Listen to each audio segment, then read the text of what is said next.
చిత్తూరు జిల్లా శేషాచల అడవుల్లో మరోసారి ఎర్ర కూలీలు బరితెగించారు. వందలాదిగా వచ్చిన తమిళ కూలీలు కోట్ల రూపాయలు విలువ చేసే ఎర్రచందనాన్ని తరలించే ప్రయత్నం చేశారు. చంద్రగిరి మండలం రంగంపేట సమీపంలోని రాగి మానుకుంట అటవీ ప్రాంతంలో తిష్టవేసిన కూలీలు టాస్క్ ఫోర్స్ పోలీసులకు తారసపడ్డారు. ఈ సందర్భంగా కూలీలు పోలీసులపై దాడి చేసే ప్రయత్నం చేశారు. దీంతో పోలీసులు ఆత్మరక్షణ కోసం గాల్లోకి కాల్పులు జరిపారు. ఘటనా స్థలం నుంచి పూర్తి సమాచారం మా కరెస్పాండెంట్ మధు అందిస్తారు. మధు, జిల్లాలో ఎర్ర కూలీల అలజడి కొనసాగుతూనే ఉంది. శేషాచల అడవుల్లో పెద్ద ఎత్తున ఎర్ర కూలీలు తిష్టవేసి కోట్ల రూపాయలు విలువ చేసే ఎర్రచందనాన్ని తరలిస్తున్న పరిస్థితి స్పష్టంగా కనిపిస్తుంది. ఆర్ఎస్ఐ భాస్కర్ నేతృత్వంలో కూంబింగ్ నిర్వహించడం జరిగింది. ఈ సందర్భంగానే రాగిమాను కుంట వద్ద పెద్ద ఎత్తున ఎర్ర కూలీలు తారసపడ్డారు.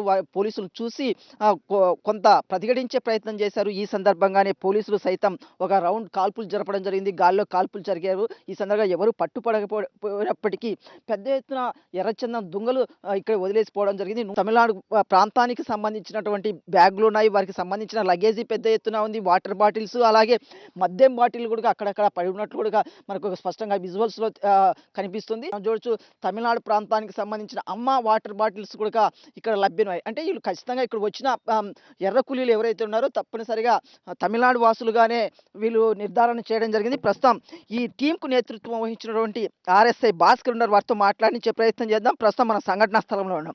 అసలు ఏం జరిగింది, మీరు ఎప్పుడు వచ్చారు, ఎట్లా?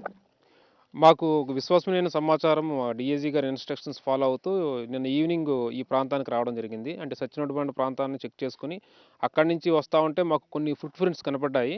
ఆ ఫుట్ ప్రింట్స్ ఆధారంగా మనం నడుచుకుంటూ సుమారు ఒక 20 మినిట్స్ నడుచుకుంటూ వచ్చేటప్పటికి సుమారు రాత్రి 1:30 టైం అవుతుంది. ఈ ప్లేస్కి వచ్చేటప్పటికి ఇక్కడ కొంతమంది తమిళంలో మాట్లాడుకుంటూ వాళ్ళ యొక్క మాటలు గమనించాము. మేము ఒక వంకలోంచి నడుచుకుంటూ రావడం వల్ల మా శబ్దాలు కూడా వాళ్ళు గమనించారు. మేము నడుచుకు రావడం గమనించారు. వెంటనే వాళ్ళు అలర్ట్ అయిపోయి ఒకేసారి గట్టిగా అరుస్తూ రాళ్ల దాడి చేశారు మా పైన.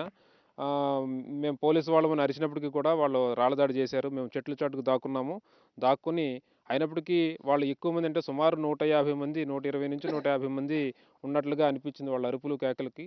మేము మాత్రం 10 మంది ఉండడం వల్ల కొంత మేము డిఫెన్స్లో పడాల్సి వచ్చింది.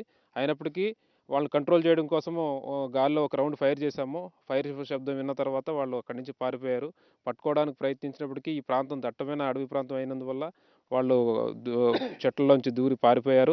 అయితే ఏముంది, మొత్తం మీద గత ఏడాది ఏప్రిల్ ప్రాంతంలో చిగిటిగల కోన సచ్చినోడు బండ ప్రాంతంలో పెద్ద ఎత్తున ఎన్కౌంటర్ జరిగింది. 20 మంది అమాయక ఎర్ర కూలీలు చనిపోవడం జరిగింది. అదే సమీప ప్రాంతంలో ఇప్పటికీ కంటిన్యూగా స్మగ్లింగ్ జరుగుతుంది. ఎర్ర కూలీలు పట్టుబడుతున్న పరిస్థితి స్పష్టంగా కనిపిస్తుంది. అంటే టాస్క్ ఫోర్స్ పోలీసులను చూస్తూనే ఒక విధంగా దాడికి చేసే ప్రయత్నం చేశారు. ఆ తర్వాత ఈ సందర్భంగానే పోలీసులు సైతం గాల్లో కాల్పులు జరపడం జరిగింది. అనంతరం చూస్తే దాదాపు 104 ఎర్రచందనం దొంగలు ఉంటాయి. వీటి విలువ దాదాపు 2 కోట్లు ఉంటుందని అంచనా వేస్తున్నారు. అయితే పారిపోయినటువంటి ఎర్ర కూలీని పట్టుకునే ప్రయత్నం చేస్తామని ఆర్ఎస్ఐ భాస్కర్ చెప్తున్నారు. ఇదే సందర్భంలో పెద్ద ఎత్తున కూంబింగ్ నిర్వహిస్తున్నాం, స్మగ్లర్లను సైతం వదిలే ప్రసక్తే లేదని స్పష్టం చేస్తున్నారు.